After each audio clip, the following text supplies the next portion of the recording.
Asia's biggest agro exhibition, Maha, is back. Bring your family to discover the agriculture, horticulture, and agritourism with exciting attractions and live performances by your favorite artists. Maha 2026, 28th August to 6 September at My Amsterdam. A Pakatan Harapan election pledge is back in the spotlight, with DAP pressing Prime Minister Anwar Ibrahim to provide equal constituency development funds to all MPs.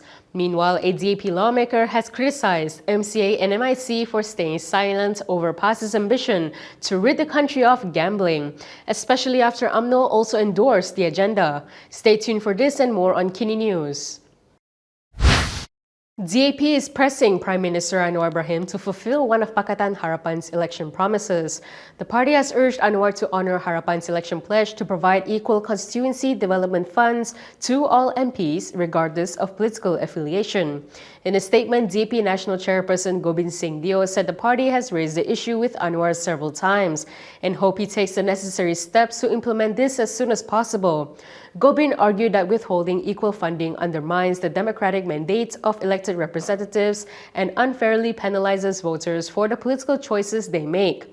He welcomed Anwar's announcement last week of additional direct funding for each parliamentary constituency, saying the money will be helpful. However, he said it does not address the core issue, which is the commitment to provide equal, non-discriminatory allocations to every MP. DAP is also calling for legislation to make equal constituency funding a permanent policy. He stressed that putting the commitment into law would remove political discretion, ensure transparency, and permanently protect the rights of all voters nationwide. He urged Anwar to first ensure equal allocations for all MPs, then introduce legislation to permanently safeguard those allocations. The latest push comes after DAP resolved to stay in government in order to push reform agendas. The debate over gambling in Malaysia is back in the political spotlight. This time, the question isn't what PAS wants. Instead, a DAP leader has called on MCA and MIC to publicly state where they stand on the matter. DAP's Kapar MP Chong Je-min has hit out at the two parties for remaining silent over their electoral ally PAS's ambition to rid the country of gambling. This came after UMNO Supreme Council member Razlan Rafi told Malaysia Kini that his party had no problem with the agenda. Chong said that MCA had repeatedly refused to answer one simple question, which is whether it supports or opposes a nationwide blanket ban on gambling. With UMNO making its stand clear, he stressed the issue was no longer confined to PAS, but had become a serious policy question for any future BNPN government. He said that answering these questions was crucial because the MCA and MIC could no longer claim that the ban was merely hypothetical.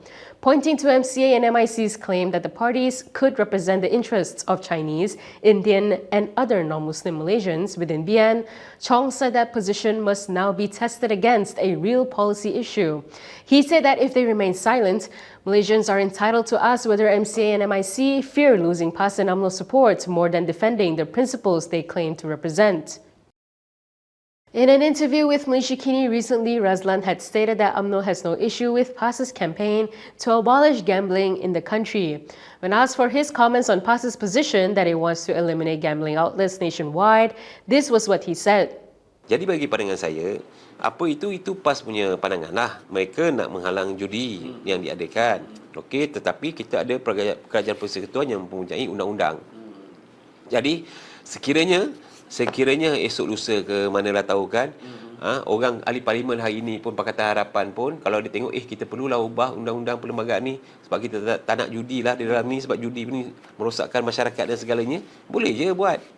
Halanglah judi tu, masalah. Kan? Tapi jangan mengatakan bahawasanya hanya orang Islam je yang tak suka judi. Tak boleh. Bangsa lain pun tak suka judi. PAS has previously pointed to Kelantan's ban on gambling since 1990 to support its position. More recently, Kedah attempted a similar move, but gambling operators challenged it in court. Last week, the federal court rejected the state government's bid for leave to appeal an Alosata High Court ruling in favor of the operators. The ruling did not legalize gambling. Instead, it concerned the division of powers between state and federal governments under the federal constitution. Following the decision, the PAS Ulama Council urged the public to vote for the party, claiming this was the only way to stop the issuance and renewal of gambling premises licenses. From now on, you can also listen to KiniNews on Spotify and Apple Podcasts. Scan the QR code on the screen to follow us.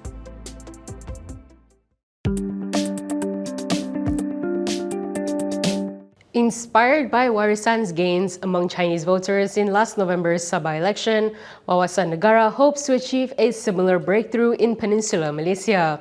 The party is trying to expand Pakatan Nasional's appeal beyond its traditional support base by positioning itself as a moderate, multiracial component within the past-dominated PN. According to Harakah, Wawasan Information Chief Wanama Faisal Wanama Kamal said that PN's Malay support had been proven since the 15th general election, but appeared to have reached a certain level. A new strategy was therefore needed if the coalition wanted to form the federal government. Commenting on Warisan's success in Sabah, where DAP lost all 8 seats it contested, Wan Faisal acknowledged that the political landscape in the peninsula was different, with perceptions of PN and PAS still posing a challenge among some Chinese and Indian voters. Against this backdrop, he stressed that Wawasan was not simply an extension of Persatu, despite attracting some of its former members, but a party with its own character, identity, and political philosophy.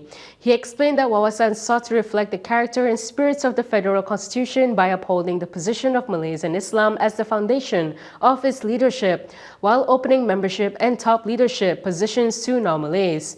Anyone can contest positions provided for under the party constitution, he added, except for the presidency, which must be held by a Malay Muslim. Back to Umno, its Vice President Khalid Nordin has stressed that the party and BN will remain committed to the federal government. He said that commitment will continue until the current parliamentary term ends. According to Bernama, Khalid said that BN's agreement and commitment to jointly ensure the success of the formation of the federal government was made with the understanding that political stability was necessary for the country. He added that although BN had contested against Pakatan Harapan and PKR in the previous state elections, it did not use the results in Sabah, Johor and Negeri Sembilan as a reason to withdraw its commitment. He stressed that differences in administration at the state level do not prevent good cooperation at the federal level. Khalid added that BN viewed the 16th general election as a decision to be made when the time came, rather than as a reason to alter its existing commitment to cooperate with Harapan at the federal level. On Sunday, Prime Minister Anwar Ibrahim had said that BN will be retained in his government despite escalating tensions between the two coalitions. Malaysia is officially reviewing its minimum wage. The government is now considering whether to keep the current 1,700 ringgit rate or raise it further. Human Resources Minister R. Ramanan said the review is being carried out under the National Wages Consultative Council Act 2011. The final decision will come after the National Wage and Gig Consultative Council completes the rate-setting process. According to Utusan Malaysia, Ramanan said the review would consider both the poverty line income and median wage. These indicators will help measure workers' basic needs and employers' ability to pay. Ramanan added that so far the ministry has not conducted a dedicated study on the living wage, but noted that Bank Negara estimated a living wage of 2,700 ringgit for a single person in Kuala Lumpur in 2018. He said that the basic expenditure of decent living, introduced by the Statistics Department, provides more granular rates according to location, demographics, and actual household spending patterns. He also said that the 13th Malaysia Plan outlines labor market reform strategies, including accelerating wage adjustments through minimum wage reviews by taking into account the living wage. The current 1,700 ringgit minimum wage represents a 200 ringgit increase from the previous 1,500 ringgit rate, which had been in place since May 2022. The 1,700 ringgit rate took effect in 2025. The National Wages Consultative Council Act requires the minimum wage to be reviewed at least once every 2 years. And that is all from me today. For more stories, you can go to Kinitv.com. You can also follow us on Instagram, X, YouTube, and Facebook for the latest news updates. I'm Camelia. Thanks for watching.